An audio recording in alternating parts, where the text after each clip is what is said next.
left. Yes, yeah, that's right. No problem. Benny Lewis. Thank you.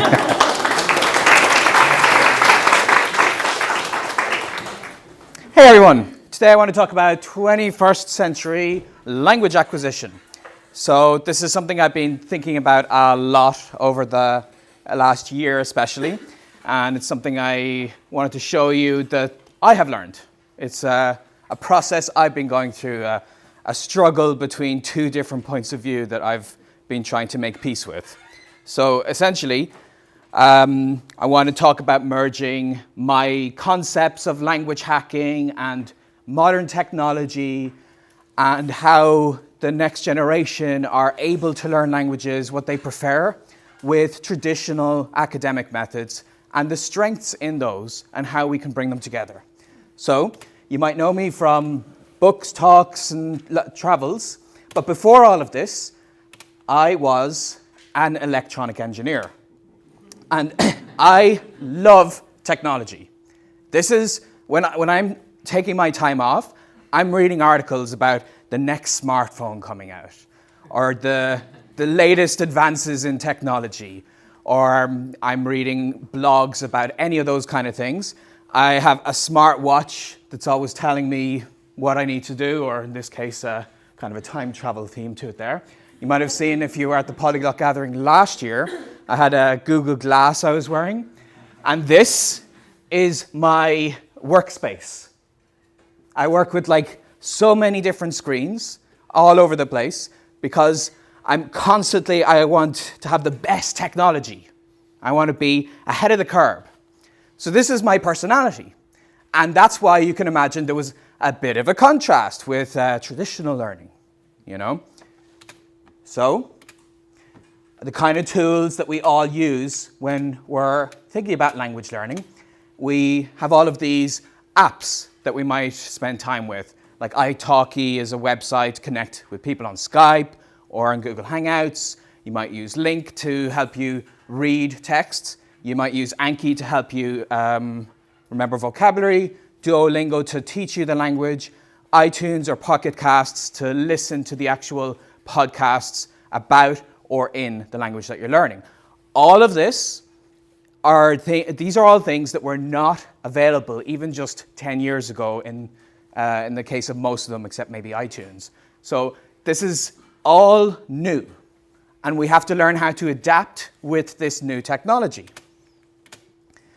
So I'm all about in with the new, out with the old. So I'm like, books? Pfft, who needs that? Tear up your books. We can all use Kindles. They're better, they're more efficient. And I've written about this passionately on my blog. I'm like, I hate books. Books are physical books. No. We're going to read, we're going to do it on something that you can fit 20,000 books in the palm of your hand. It just seems better. 20,000 is obviously better than one, you know? So this is the whole philosophy I'm coming with. I'm thinking, okay, so I also learned my languages in school, and it did not work out well for me. I was just filled with grammar, and I took German for 5 years, was not able to speak it, even remotely at the end of that time. So don't like that at all. Looking back on it, all I could think of were the negatives. I could just think every way that it failed me. And then I think of the new, and this is my French teacher, Leah, and I Skype her all the time. And for me, this is better than this. You know, talking with people, it's better than sitting and studying. And it's just not, especially when you're somebody who loves to just get out there and like get into the action and talk to people and travel and go to interesting places.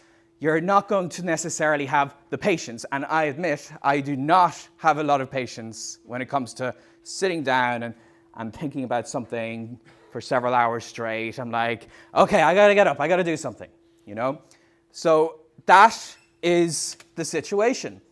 But can these older and academic methods sometimes be a little bit better? Well, let's kind of think about it. So this is an older version of me, apparently a doppelganger.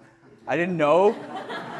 I'm a vampire with amnesia or a time traveler, I don't know which it is. This is Normandy 1944. True story. So the new... Thank you. The newer technology, a couple of advantages will of course come to mind, that you can use them quickly. You know, you can download your app right now. You can get on Skype like within 5 minutes, and it lets you get something to like at least a basic spoken level almost immediately, compared to if you think of a traditional learning method, that's not part of what it was made for. You're going to start learning the basics of a language. And there are, of course, huge advantages and reasons to do that. But one of the advantages of getting into something quickly is that you might get speaking quickly. And you can have those tiny bursts of learning. Like I was at the stage in my intensive learning projects where I would literally be standing in a supermarket queue thinking, this is like 45 seconds that I could be learning a language. So I take out my smartphone and I like learn 2 or 3 words, you know? So that little burst is a lot easier. Now, of course, you could have a pocket dictionary, you know, you could have a little book, but the amounts of things you can do with a tiny smartphone in your pocket is unlimited. You could be listening, you could be reading, you could be studying, you could Skype somebody. All of these things mean that any kind of a tiny burst of learning is possible. And because it's digital, it's scalable and more affordable. The apps tend to be just a couple of dollars or free. You can get it on demand, you interact with it. Whereas if you think of print books, they're expensive and they have to be shipped to you and there's time involved. So that's going to be an issue. And on top of that, it's just how people think nowadays. You think of the next generation. They're on Snapchat and they're on these things. They need to understand the tool that they're using. And if you give them a big dusty old grammar book versus a shiny new app, you know which one they're going to choose. So that's something that I'm always considering. I'm always thinking not just which one is better, but which one is easier for people to accept and get into. And that would make it better, even if technically it might not be as good, if people actually use it. Okay, but there are many times when the latest gizmos, the latest apps, they do not do as well as original things that have worked for a very long time. So for instance, the structured and solid kind of language learning skills that you get from attending a course with a real teacher over a period of many months where you're assigned homework and all of these things, you might get a certificate at the end. All of that, you can do, like I think Duolingo give you a certificate kind of thing, but it's not really the same as a university accredited diploma, you know? So this is something that these institutions have that you can't download, you know?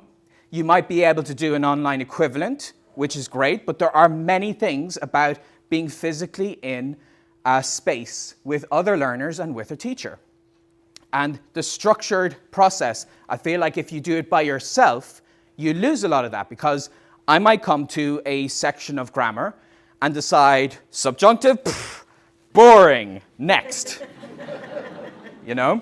And that's the problem when it's self-guided, is it's more fun, and I'm always encouraging people to have fun with their language, but if they are the only ones deciding what they do, they're going to do things that are not as fun, but extremely necessary that they have to do.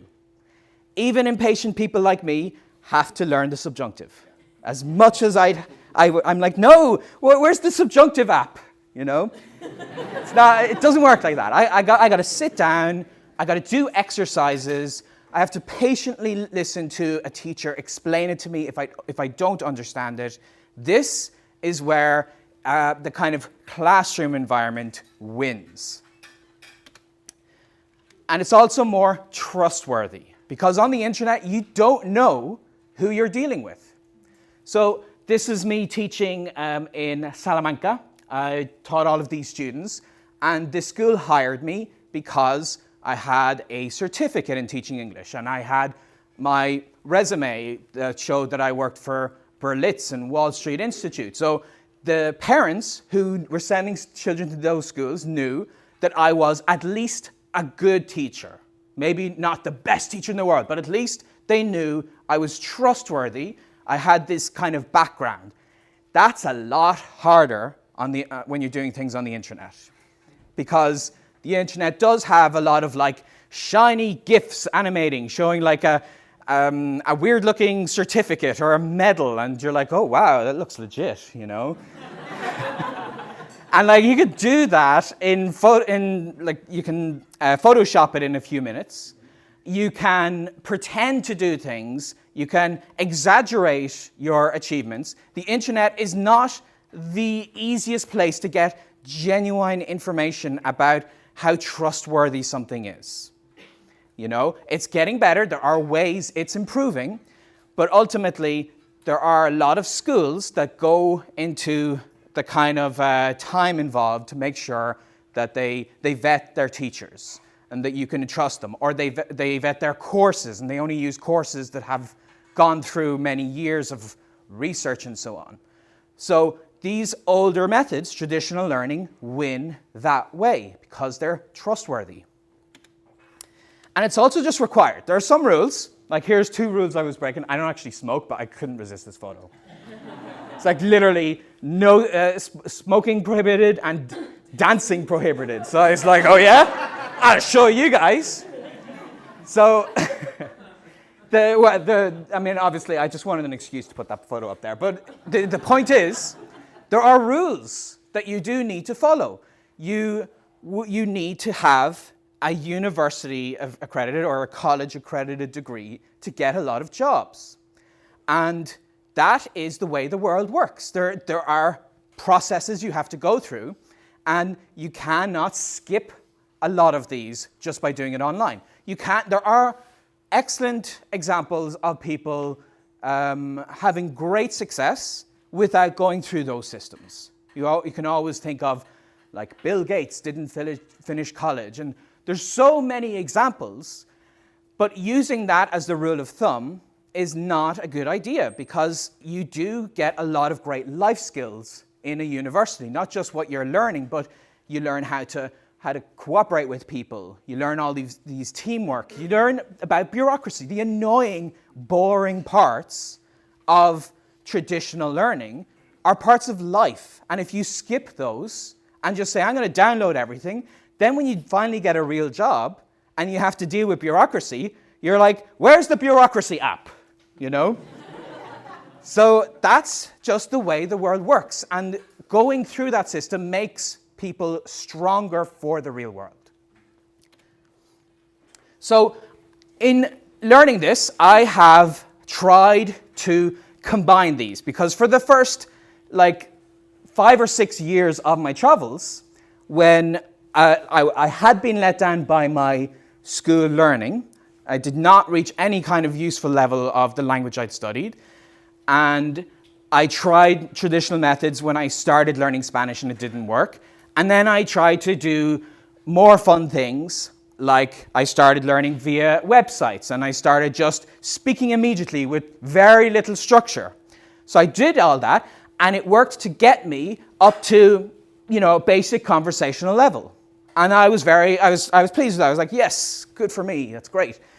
But it kind of stopped me from going further, because with a lot of lack of structure, you get your momentum quickly. You get the confidence quickly. But you do not get any kind of deep understanding of the language, because, like I was saying before, some things are not as much fun and are extremely necessary. So as I started to learn this, I realized I needed to start looking into language certification. So I've sat a bunch of the CEFLR exams, the Goethe Institute, which I didn't pass that one, but it was still a good experience. I did pass the one from the Instituto Cervantes and the Alliance Française, and I prepared for the CELI, the Italian one. So all of that made me see things that all of my disorganized, unstructured learning before had not shown me. All of this process of like, I'm preparing for an examination, I had never worked on my writing skills. I had not really been good at reading. Because that, I talk about it all the time. Oh, speak the language, speak the language. So obviously I did not get good at doing anything but speaking the language. But these courses have several different sections in them that mean you will not do well in the exam unless you can do well in each of those sections. So I learned this is something that I just need to sit down and do the hard work for. So after that, I've also learned, okay, instead of saying, down with the system, they're all evil, I have learned I need to work with these kind of institutions. So I've done a lot of work with different universities. And I've helped them with their course development. I've advised them, I've spoken at their, like the University of California, San Diego, run the MOOC, Learning How to Learn. And they invited me to be part of their opening module, which I was very honored to be a part of. So instead of opening the module by saying, universities are a waste of time, I started to see this is what we need to do. We need to work on these two things together. And as part of my attempts to merge these things, I started working with Teach Yourself. So I had used the Teach Yourself courses over many years when I was ready to get a little bit more structure, because you have to do some kind of, here's Unit 1, here are the questions, here's some audio to listen to. You have to do that if you want to have a very good level in the language. So I would start by just Skyping, speaking, going to places, and just like getting some kind of haphazard basic use of the language. But then I would use the Teach Yourself courses or other courses, and I would use those to help me get that structure. So when Teach Yourself reached out to me, I thought this was an excellent opportunity for me to do something on a much grander scale, to try to see if I could go from the inside out and try and change those courses to include some of the stuff I said at the start, some of the new technology, some of the fun, and all of these other things, while not removing the best parts of courses that really should be there. So that is what I have been doing for most of the last year and a half. And these 4 books are coming out in September based off that. And I say it's the best of both worlds because we combine a few things. So I'm all about speak from day one. It's my mantra. That I start learning the language, I know 20 words, I will use the hell out of those 20 words. I will somehow manage. I always joke to people, actually guest posted with other people on Steve's blog recently, and I told them that one of my first Eureka moments was with Spanish. After I had failed to learn it for 6 months, I started this experiment where I would speak Spanish every day and stop speaking English.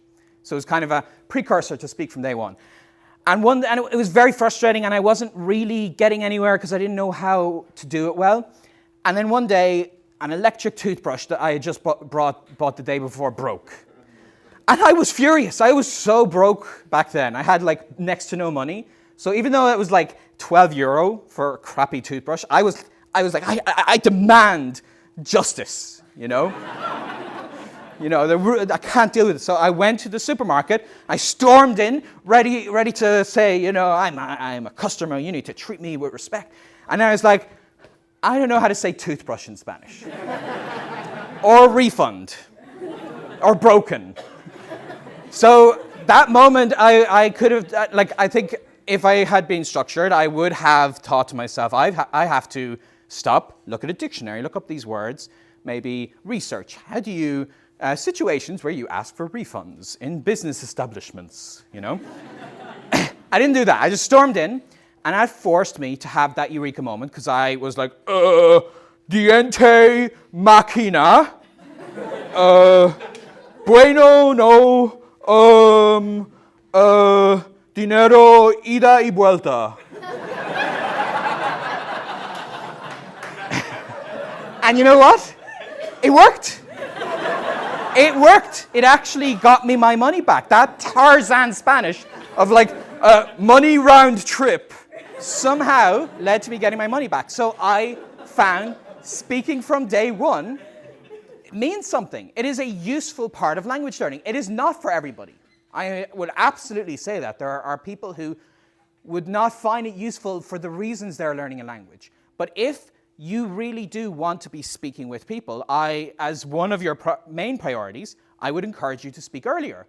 But how can I do that in a course? How can I have a print book do that with people?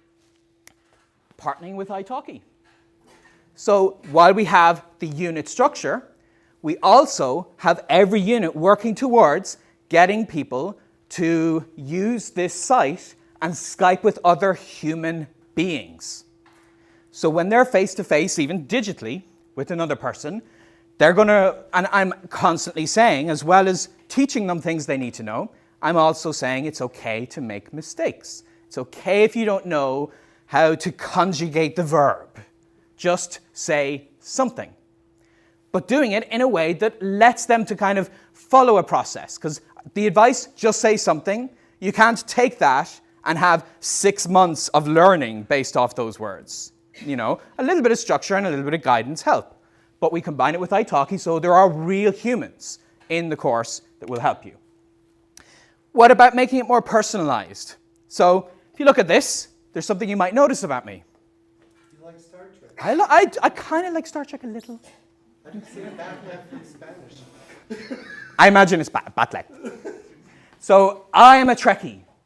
You can see I've got like an autographed picture of all of the next generation. I'm like, oh my God.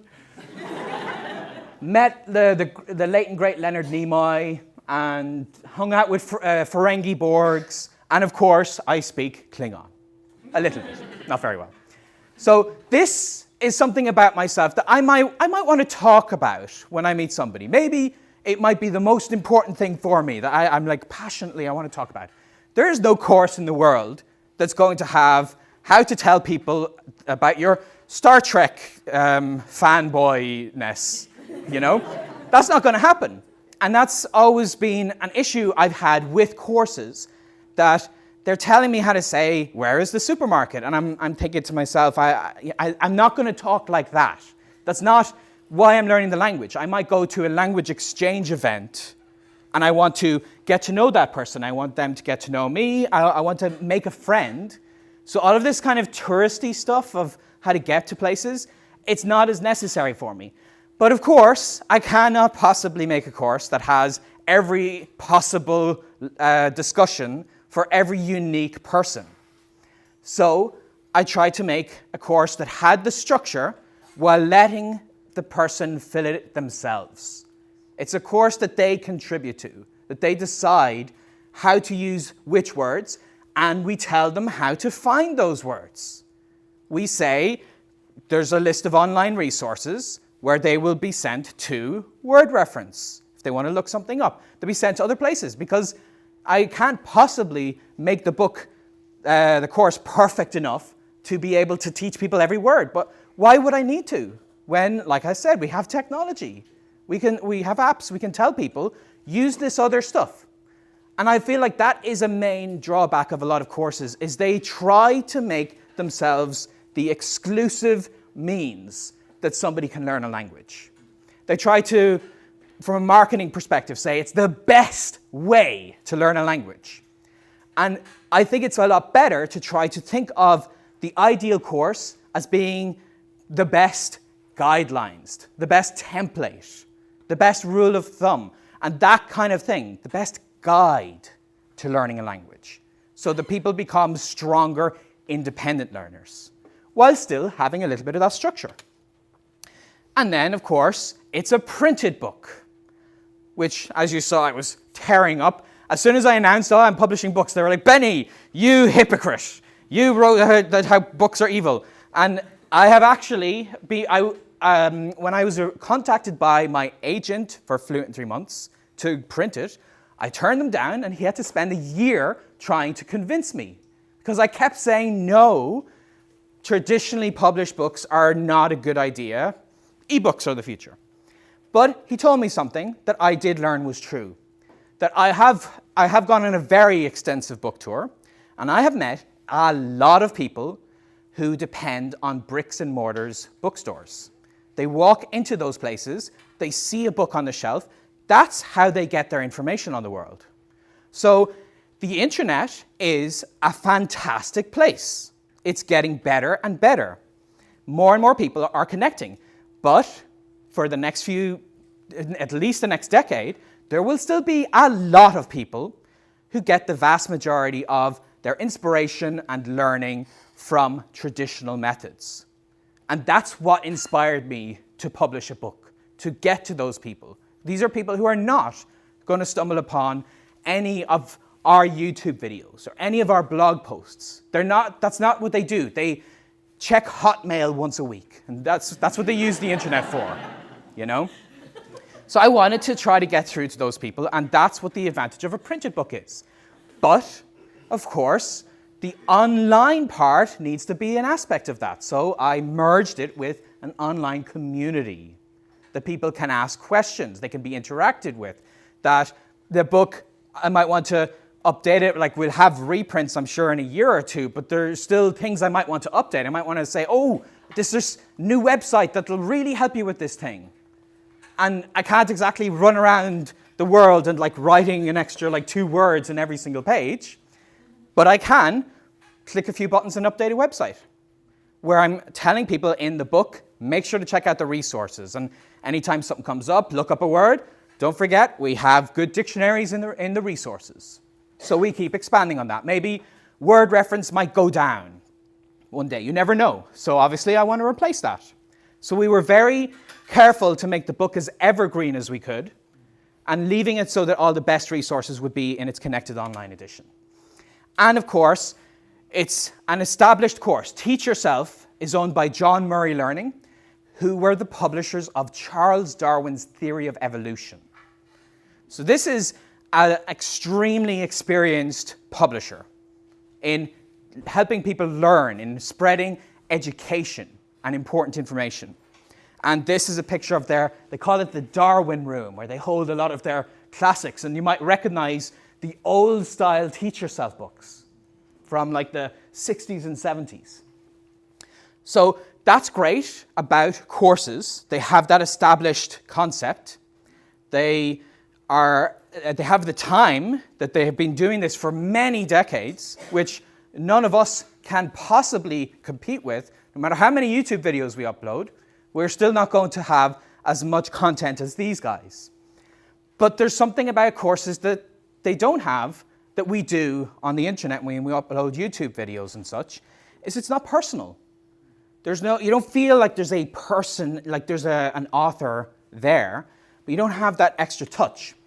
So I forgot to upload a picture. There was I took a picture of one of the pages in the book that what we try to do is give it that personal edge. So there's like the course in the main part, but then in the margins, there's this handwriting, a little like squiggly arrow pointing somewhere, and I'm like saying, oh, don't worry too much about that. It's not a big deal, And I get to do that. And I had so much fun that I could like teach a grammar rule that you need to teach. If you do not teach it, then you are failing your students. But then I could still add my opinion. So anytime it's an opinion, it's in like clear handwriting, where like I get to be like, yay, I could say subjunctive, you can worry about that later. Just know it's this thing and you'll get to it soon. And if you make a mistake, it's not the end of the world. And that was what I wanted to do. I wanted to take that structured course and inject some personality into it. So that is what I have been doing with combining the two things. So I wanted to wrap up with a suggestion for how we could keep up with trends. So, for instance, I've been looking at the 360 videos a lot. So I don't know if you guys have had any experience with this. It's the most fascinating thing. This is a Google Cardboard, and it's something that you can get for $10, or for $5, you can make it yourself with the right pieces of cardboard and little pieces of glass that you could put into this thing and fold it up, and then you slot in your smartphone. Doesn't matter what it is. Doesn't matter if it's a $100 Android smartphone. You slot it in, and then you open up the YouTube app, and you select 360. There's a search option that lets you tick a 360 box, or you go into, like, just search for 360 videos. And that splits the screen into your left eye and your right eye, and you put it in the box, and you actually have an immersive 3D experience of whatever you're looking at. So, instead of the $10 one, I got myself a $30 one. And this is not, all of this is like an empty case. And you put your smartphone in it, put it on, and before you know it, you're there.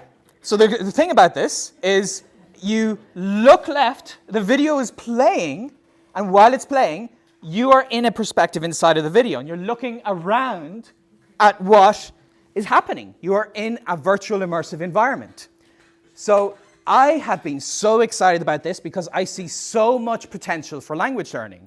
I see a lot of immersive experiences that you can tie in, and I see ways that people can try to understand what it's like to speak a language by putting themselves in front of somebody, not just on a screen, but like genuinely feeling like they're in a room, or that they're in the mountains in Peru, or whatever it is. These things that give the language context, because that's something I feel that definitely was missing when I learned German in school, is there was no context. It was just this language that I had to learn to pass an exam. And I didn't actually imagine human beings actually spoke this language. You know, it was just a thing that existed on paper. And this is something that a lot of beginners in schools who don't care that much about it don't really get to appreciate. So this is something I'm kind of trying to think, okay, we can tie that in with traditional learning. And this is something that they're doing in schools now, is they hand out all the students these little $5, like they get the students to make them themselves. Bring in lots of cardboard, little pieces of glass, whole thing costs about $30, and then spend 2 hours doing a creative kind of cutting it and putting it all together. And then they put little smartphones in, and they get to experience what the teacher wants to show them, whether that's geography and going to the Grand Canyon, or interacting with a group of students across the world in some way. So this is something I'm looking at, and I'm thinking, how can we take this cool technology where people can like pretend they're in a roller coaster, which is fun but not really useful, and then combine it with stuff we know that works. Interacting, a teacher telling people how to use the app so they can get into things. And this is something I want us to think about with language learning, is not let's be traditionalists and remember that the old system is the best, and not let's just abandon everything old and take on the new, but combining the two. And the last thing I should say that I think is a good thing in the course, the stuff that I've been trying to do, is I am an extremely chaotic person. This whole presentation was not ready at 11 o'clock. I was still like, oh my God, I'll do it last minute. That's the kind of person I am. I am messy and chaotic. My partner, Lauren, is a perfectionist.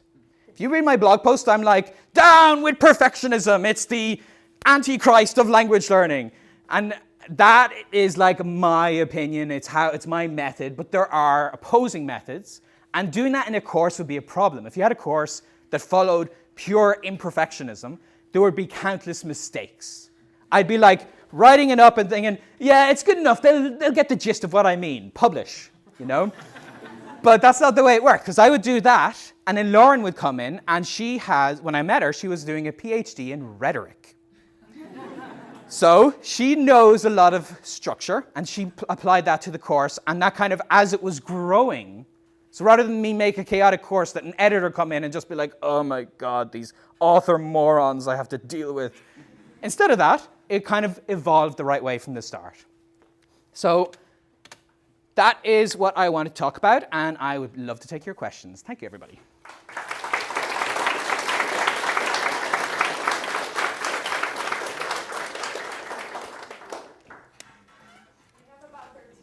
Okay. Yes? Sure. We're in North America, there's lots of bandwidth and internet access, but I mean, there is a case for Yeah. because of low bandwidths. Even here in Quebec, if you are 200 kilometers in the country, and believe me, the internet access is crap. Okay, so you don't have to do that fast.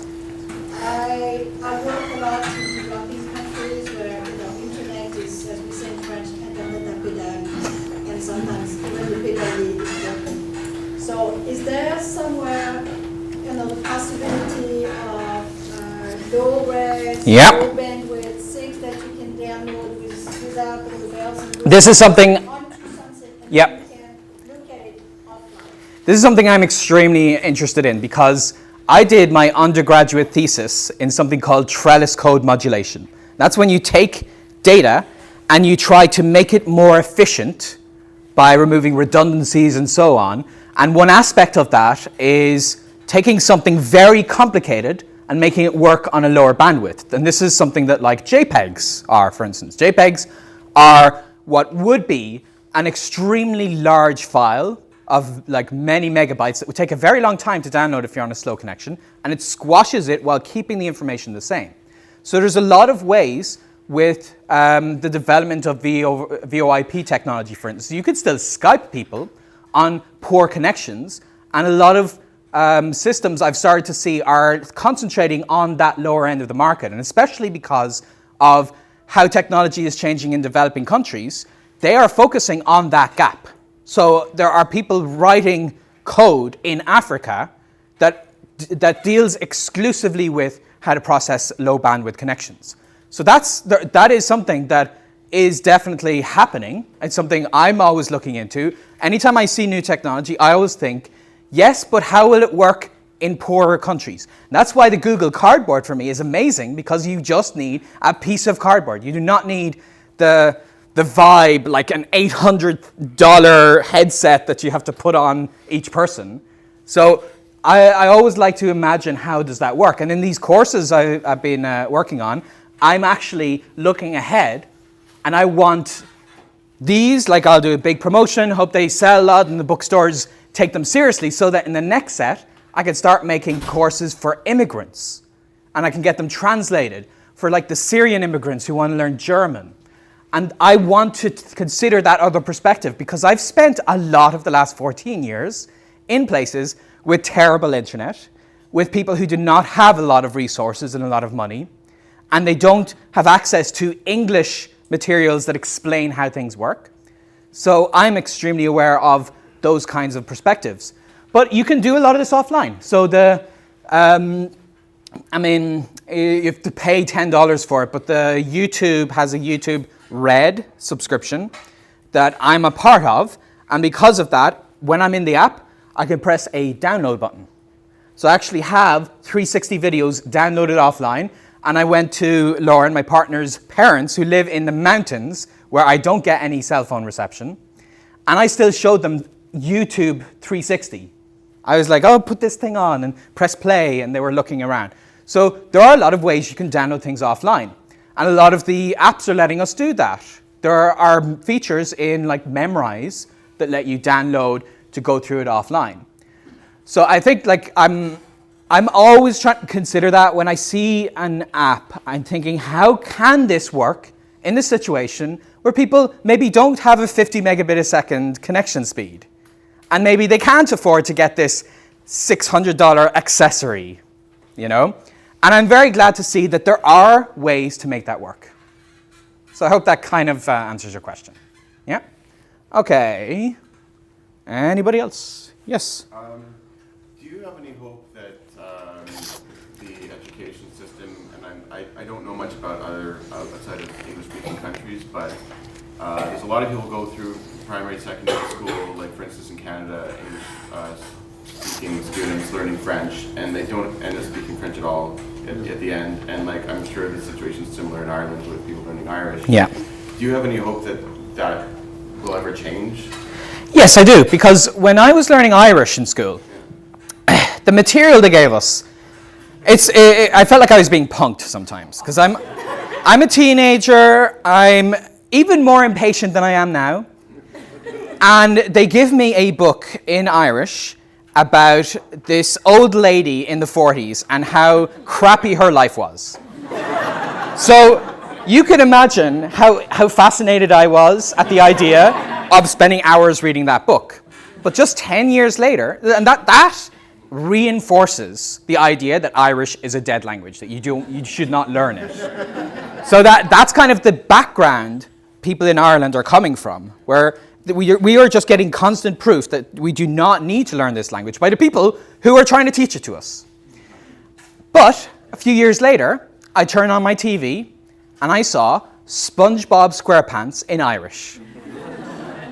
And then other cartoons in Irish, and then movies in Irish, and there are videos on YouTube in Irish. And if that kind of stuff, because at the end of the day, in my free time, I would watch like TV shows, and I would go on the internet or whatever it is. That aspect of the language wasn't shown to me. Now, of course, in French, there's a billion things that you can do just like you can in English. But how much exposure are people getting for that? And so, like around the time that I was seeing Irish SpongeBob SquarePants was on, I was teaching that class in the picture I showed, and I asked them what they're interested in. And instead of making the class about, well, I like travel, and I like language learning, and I like technology, so I'm going to make a class about RAM and gigabytes to this like group of 9-year-olds. I asked them what they liked, and they actually told me some computer games they played. And I went in, I researched, and I had to teach them prepositions. It was part of the curriculum. But I teach them prepositions like, I forget what game it was, but let's say it's Mario Kart. I would be like, the shell was thrown, the Koopa, and there would be, it was thrown at. And I was like, good job. So I gave a context that was relevant to them. And one of the issues that I see, at least in the English-speaking world, is when we learn languages in schools, it feels extremely irrelevant. It feels like we are teaching, we want them to, we're like so many steps ahead. We want them to be like C2 level speakers who can discuss extremely detailed topics. And so that's how we teach them. We teach them how to talk about politics and difficult issues and writing applications for jobs.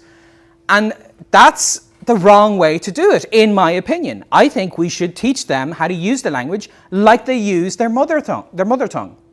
And then they'll actually be interested in it, and they will feel its relevance, and they'll get the momentum that will then let them write job applications and so on. So it's interesting because I've had an opportunity to see the reverse. When I was in Amsterdam, I was invited to a secondary school, and they were using English to do fun things.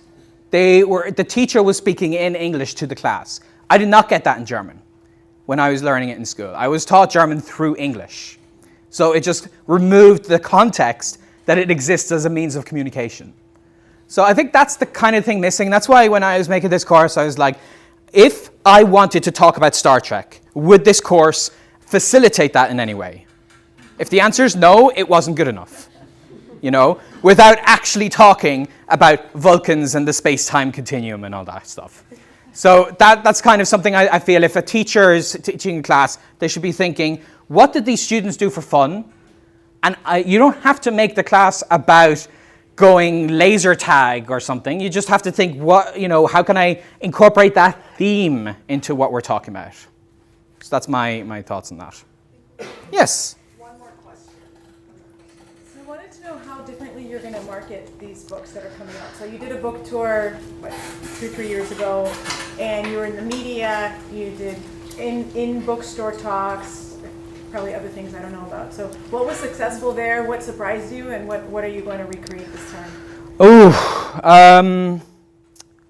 What was successful? Or what wasn't successful? That you What was successful would be the local focus. So like initially my instinct was, I gotta talk to TV stations, and I gotta be in I have to be on the front page of the New York Times or something.